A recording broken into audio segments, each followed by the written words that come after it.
여러분 안녕하십니까? 2023년 4월 6일을 맞아서 고난주간 목요일 오늘 말씀 마태복음 27장 15절에서 26절까지 내용을 제가 봉독하겠습니다. 21절부터 봉독합니다. 총독이 대답하여 이르되 둘 중에 누구를 너희에게 놓아주기를 원하느냐?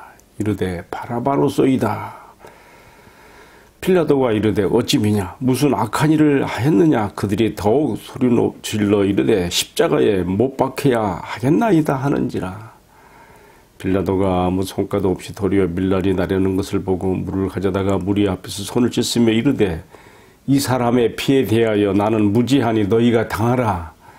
백성이 다 대답하여 이르되 그 피를 우리와 우리 자손에게 돌릴지어다 하거늘. 이에 바라바는 그들에게 놓아주고 예수는 채찍질하고 십자가에 못 박히게 넘겨주니라. 아멘. 방금 봉독해드린 이 말씀을 중심으로 선택받지 못한 사람 예수라고 하는 제목으로 말씀을 나누겠습니다. 오늘 말씀의 구도를 크게 셋으로 나눠보았습니다. 첫 번째는 예수님을 십자가에 못 박으라고 아우성치는 군중들, 두 번째는 이 사형 판결 온도를 최종적으로 내리고 있는 빌라도, 그리고 세 번째는 선택받지 못한 사람 예수. 이 크게 세 가지로 나누어서 생각해 보려고 합니다. 첫 번째로는요, 군중들에 대한 우리가 모습을 봅시다. 예수님이 십자가 형장으로 간 날 아침 빌라도는 유대 통치자의 권위로서 군중들에게 제수 한 명을 석방해주는 명절의 그 관습, 관례를 따라서 이제 백성들에게 그 총독의 관제 앞에 있는 모인 군중들에게 예수냐 아니면 바라바냐 하는 선택의 흥정을 붙입니다.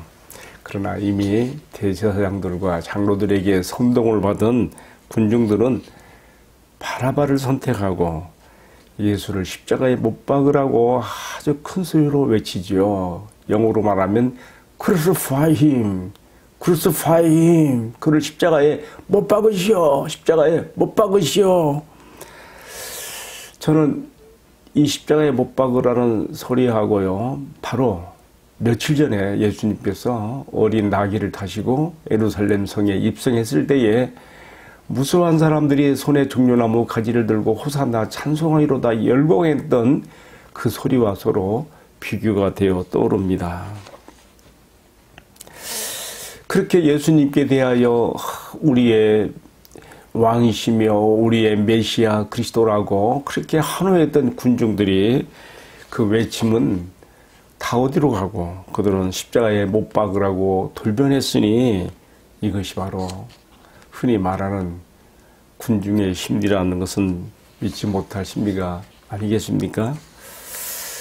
그 어느 민족보다도 민족 자존의 독립성이 강했던 유태인들이기에 자신들의 메시아로 자신들이 기다려온 그 평화의 왕으로서 그렇게 다윗의 유를 계승해서 자신들에게 정치적 안정과 평화를 갖다 줄 왕으로 기대했던 예수가 지금 처참한 몰골이 되어서 로마의 그 총독 빌라도 앞에 서 있는 아주 초라한 모습을 보면서 확 실망이 되는 거지요. 우리가 바라고 기대했던 메시아 그리스도가 저런 사람이 아닌데, 여기서 우리는 다시 한번 예수님이 이 자리에 서기 전날 밤에 일을 생각해 보게 됩니다. 예수님은 겟세마네 동산에서 밤새 밤이 맞도록 기도하시고 진행을 다 쏟아 기도하셨지요. 그 기도 가운데 아버지의 뜻에 전적 순종하기로 마음에 다짐이 되신 다음에, 그래서 제가 어제 말씀에 제가 설명했어요. 예수님의 십자가를 앞에 놓은 기도 가운데 가장 건너기 힘들었던 고통의 강은 다른 게 아니라 아버지께로부터 일시적이나마 끊어져야 되는 거예요. 버림당해야 되는 거예요. 아버지와 한 번도 끊어져 본 적이 없는, 격리돼 본 적이 없는 이 십자가 죽음을 앞에 놓고 분리불안의 그 두려움이, 아픔이, 고통이 예수님께 물밀듯 밀려온 것이죠. 숨이 막힐 정도로 아버지 사랑에 대한, 끊어짐에 대한 그 숨이 막히는 고통이 끌어올라서 그렇게 이것만은 이 잔은 지나게 해달라고 기도했던 거 아니겠습니까? 그러나 자기 백성의 구원을 위해서 쓰라린 버림당함의 고통을 자신이 안으셔야 하나님 앞에 버림당한 죄와 그 절망에 빠져있는 주의 백성들이 나의 사랑하는 백성들이라고 나의 자녀들로 안김을 당할 수 있게 주님은 자신이 성경에 기록된 대로 버림받는 순환의 종으로서의 길을 이제 100% 마음에 결정되시고 이제 게세마네 기둥들에서 체포되어서 가신 것이죠. 그리고 예수님 체포돼 가셔가지고 대제사장 안나스의 집에서나 가야바의 집에서 밤새도록 참 맨발로 그 차디찬 땅바닥에 서 계셨던 거예요. 포승에 묶인 채. 예수님의 원수들은 제사장들, 장로들 다 이제 우리가 목구멍에 가시같이 걸렸던 예수를 잡아서 이제 우리가 사형에 넘길 그러한 그 자리까지 왔으니 이제 그 두 팔 벗고 자겠다. 그렇게 편하게 잠드는 밤에 예수님은 밤새도록 그 제사장의 뜰하게 서서 고통 가운데 슬픔 가운데 서 계셨던 것이죠. 그리고 자기 제자 베드로의 쓰디쓴 배신도 거기서 목격하시고요. 물론 베드로가 다시 그것 때문에 회개하게 되는 기회가 됩니다만 어쨌든 이러한 밤을 보내시고 이른 새벽에 제사장들과 장로들에 의해서 빌라도에게 넘겨졌으니까 예수님의 그 몰골이 얼마나 흉측했겠어요. 머리는 풀어졌고요. 그 맨발에 보승에 묶이처럼 이런 모습을 군중들이 어떻게 바라보겠냐 이거죠. 저 따위가 우리의 메시아였어? 우리가 그렇게 환호했던 분이 바로 저 사람이야? 다 실망하는 거예요. 실망의 나머지 기대가 컸던 만큼 실망이 크면서 마치 쓰레기 쏟아내듯이 예수께 향한 모든 실망과 원망을 막 쏟아내는 것이죠.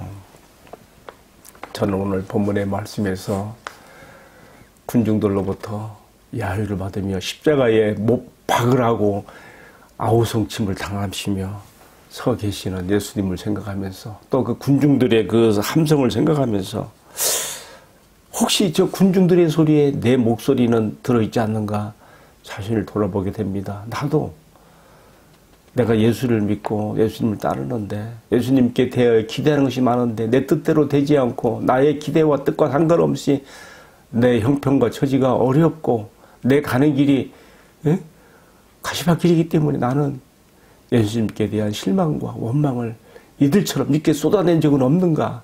또 그렇게 하고 있는 지금 모습은 혹시 없는가? 자신을 돌아보게 되는 것이죠. 여러분 오늘의 말씀에서 예수를 십자가에 못 박으라고 외치는 저 군중들의 함성 소리에 과연 나의 마음과 나의 목소리는 없는지 한번 생각해 볼 수 있기를 바랍니다. 두 번째 생각해 보는 주제는요, 빌라도에 대해서, 본명은 본디오죠. 폰티오 빌라도죠. 이 사람 대해서 생각해 보십시다. 빌라도는요, 예수님이 아무 죄가 없는, 흠이 없는 옳은 분이라는 것을 알았어요. 본문에서도 써 있잖아요. 다만, 예수님이 기득권 세력들의 시기심으로 자기에게 넘겨져 죽여달라는 그런 입장이 된 것도 다 아셨고요. 심지어는 자기가 지금 재판정의 자리에 앉았을 때에 자기 부인이 사람을 보내어서 말하는 거예요. 어제 내가 저 옳은 사람 때문에 내가 꿈자리에서 매우 내가 고생했습니다. 저 옳은 사람에 대해서 아무 일도 상관하지 마십시오라고 빌라도의 아내가 전가를 보냈거든요. 빌라도는 자기가 양심적으로 생각할 때 예수를 사형에 넘기면 안 되는 거예요. 그리고 자기 아내가 자기에게 전달해온 그 소리도 있어요. 그리고 자신이 아는 대로 예수가 지금 이 자리에 서 있는 것은 기득권 세력들의 시기 질투를 받아서 서 있는 것도 아는 거예요. 그러나 그는 자신의 정치적 야심 때문에 양심의 소리를 외면해 버립니다. 예수를 십자가에 못 박으라고 하는 그런 군중들의 그 외침이 바로 시행되지 않고 지연되자 군중들 가운데서 폭동과 밀란이 막 일어나려고 하니까 바짝 긴장이 되어서 빌라도는 그 다음 수순을 박습니다. 어떻게 했습니까? 이 사람의 피해에 대해서 나는 아무 죄가 없다, 무관하다 하면서 그 표시로서 부하에게 세숫대야에 물을 떠오게 해서 백성들이, 군중들이 보는 앞에서 손을 씻으면서 이 사람의 피해에 대하여 나는 무죄하다 이렇게 선언하는 거. 너희가 당하라. 그러니까 백성들이 무섭게 아주 그냥 두려운 말을 받아들였어요. 옳소. 그 피해에 대해서 우리 자신과 우리 자손들에게 돌릴지어다. 아, 여러분, 예수님이 십자가의 형장으로 내몰리시는 그날 아침 빌라도의 관정 앞에서 벌어진 일입니다. 빌라도는 지금 자기 앞에 서 있는 예수가 지금 비록 초라한 몰골로 서 있지만은 이분이 곧 로마의 황제보다 더 위에 계신 세상의 모든 여러 왕들의 머리가 되시고 위에 계신 분인 것을 알았다면 이렇게 할 수 없었던 것이죠. 그러나 양심의 소리보다 그리고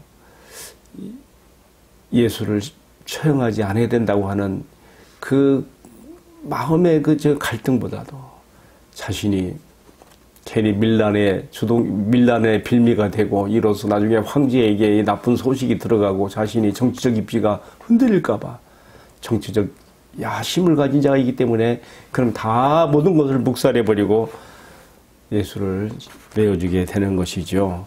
자, 여러분, 그렇다면 이 빌라도는 그 후에 어떻게 되었을까요? 우리가 유대인 역사가 요세포스의 글에 의하면요, 이 사람이요, 당시 그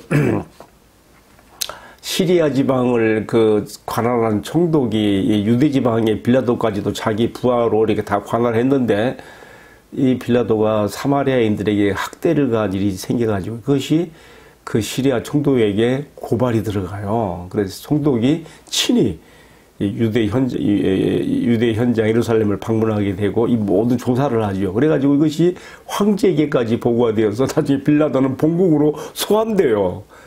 그리고 뭐 스페인인가 그쪽으로 이렇게 귀양같이 이렇게 유배를 가면서 그는 더 이상 역사의 무대에서 사라지고 나타나지 않습니다. 자신의 정치적 입지를 위해서, 출세를 위해서 그런 양심의 소리도 외면하고 예수를 십자가 처형에 넘겨준 그 결과가 이렇게 된 것. 그뿐만 아니라 오늘 오고 오는 모든 시대에도 지금도 모든 기독교인들이 그 입에서 고백하는 사도신경에 본티오 빌라도에게 고난을 받아서 십자가에 못 박혀 죽으시고 이 십자가 처형의 책임자로서 이름이 오르내리고 있지 않습니까? 여러분, 왜 이런 이야기가, 빌라도의 이야기가 왜 성경에 써 있을까요? 우리에게 주는 도전이고 질문입니다. 너는 선택의 기로에 섰을 때에 너는 어느 편에 설 것이냐? 진리의 싸움에 너는 너 자신의 양심을 걸고 지킬 수가 있겠느냐? 우리에게 주님께서 도전하는 말씀 아니겠습니까? 자, 마지막 세 번째 하나 더 생각해 보는 말씀은요, 선택받지 못한 사람 예수님에 대한 이야기입니다. 결국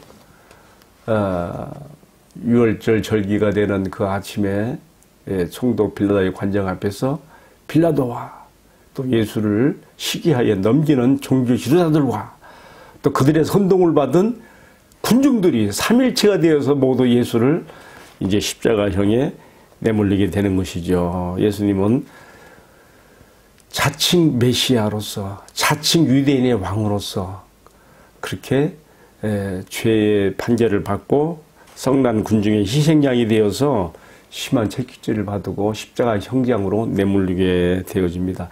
일찍이 이사야 선지자는요, 하나님의 구속사의 계시를 받으면서 이 장면을 봤던 것 같아요. 이사야 53장 8절에 보면요, 이렇게 써 있어요. 그가 낮은 때에 공변된 판단을 받지 못하였으니 누가 가히 그 세대를 이루리요. 무슨 말입니까?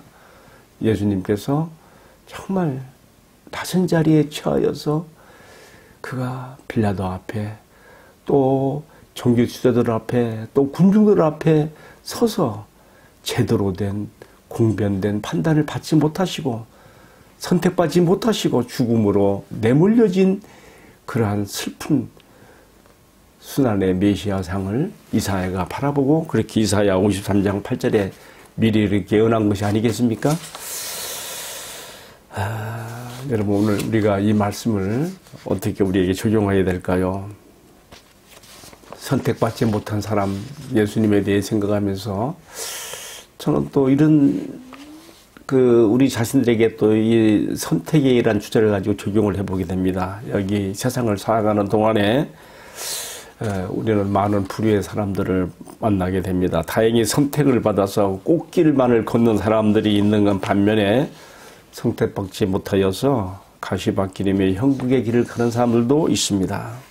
예수님은 자신이 친히 선택받지 못한 자의 아픔과 고통을 당해보셨기 때문에 주님은 이 세상에서 오늘도 선택받지 못하고 고통과 가난 가운데 슬픔 가운데 놓인 사람들의 아픔을 잘 아시는 분이십니다. 저는 오늘 말씀을 묵상하다가 예수님께서 가르쳐 주신 포도원 품꾼의 비유가 생각났습니다. 무슨 내용인가 이런 아시잖아요. 포도원의 일꾼을 이른 아침에 이제 들여보냈는데 주인이 참 이상한 주인이에요. 9시에도 12시에도 또 오후 3시에 계속 나가서 일할 사람들을 데려다가 포도원에 들여보내는 거예요. 이거 뭐가 좀 계산이 틀리는 주인이 아닙니까? 왜 그렇게 할까요? 여기서 예수님은 선택받지 못하고 일자리가 없어서 길에서 스성이는 사람들을 찾아가는 참 좋은 포도원 주인의 모습을 통해서 오늘 선택받지 못하여 어려움, 고통 가운데 실망 가운데 있는 우리들을 주님은 택하시고 자비를 베푸시는 분인 것을 보여주신 것이 아니겠습니까? 물론 또 다른 그런 비유의 핵심도 있습니다만은 오늘 선택이라는 주제와 관련해서 제가 이렇게 생각을 해보는 거예요. 주님, 포도원 주인은 아는 것입니다. 이른 아침에 자기를 써주기를 바라고 오늘날로 말하면 인력시장이죠. 그렇게 일터에 나와서 자기를 불러가 주기를 바라는데 아무도 자기를 불러준 사람이 없어서 하루를 공치고 빈손으로 집에 돌아가면 식구들이 참 먹을 것이 없고 굶길 것을 다 아는 그 포도원 주인의 그 깊은 사랑과 자비의 그 마음, 포도원 주인의 그러한 이미지로서 우리 예수님께서는 이것을 비유로 말씀하시는 것이죠. 예수님은 자신이 이 땅에 계시는 동안에 선택받지 못하시고 아픔과 고통을 당해보신 자리로 밀려나기 때문에 그래서 오늘 이 땅에서 선택받지 못하고 낙심하며 좌절 가운데 보내는 사람들에게 주님께서 오늘의 말씀을 통해서 우리에게 위로와 또 우리 마음속에 희망을, 용기를 주시고 있는 것입니다. 네가 선택되지 못한 것 때문에 낙심하고 좌절하지 말아라. 내가 친히 세상에 있을 동안에 버림받아 봤기 때문에 선택받지 못한 그 자의 고통에 제해받기 때문에 내가 너를 잘 안다. 이사야 선지자는 이사야 53장 5절에 예수님께서 선택받지 못하시고 버림당하심으로 그것이 우리에게 선택되어지고 복이 되어지는 그런 예언도 전했습니다. 제가 한번 읽어볼게요. 그가 찔림은 우리의 허물을 인하며 그가 상함은 우리의 죄악 때문이라. 그가 징계를 받음으로 우리가 평화를 누리고 그가 채찍에 맞음으로 우리가 나음을 받도다. 이사야 53장 5절의 말씀입니다. 그가 버림을 당함으로, 선택받지 못하고 버림을 당함으로 우리가 하나님의 사랑받는 자녀로 안지게 되어지고 하나님의 위로와 사랑을 받는 자들로 우리가 은혜를 받게 되는 것입니다. 할렐루야. 함께 기도하겠습니다. 사랑하시는 주님, 고난 주간을 보내면서 오늘은 특별히 선택받지 못하고 버림당하셔서 십자가의 길로 가셨던 주님을 생각했습니다. 친히 버림을 당하시는 아픔과 고통에 처해 보셨기 때문에 오늘 이 세상에서 그렇게 선택되지 못하고 버림당하는 자들의 고달픔과 아픔을 아시는 주님, 주님 우리를 위로하시고 주님의 사랑과 자비를 베풀어 주시는 분이십니다. 주님 기도하옵기는 주님이 버림당하심으로 우리가 하나님의 자녀라 부름받아진 놀라운 은혜를 생각하면서 우리 주님으로 인하여서 용기를 내고 힘차게 살아가는 저희들의 신앙과 삶이 되게 하여 주옵소서. 이 모든 말씀을 우리들의 존귀하신 구주 예수님 이름 받들어 기도하옵나이다. 아멘. 예, 마쳤습니다. 감사합니다.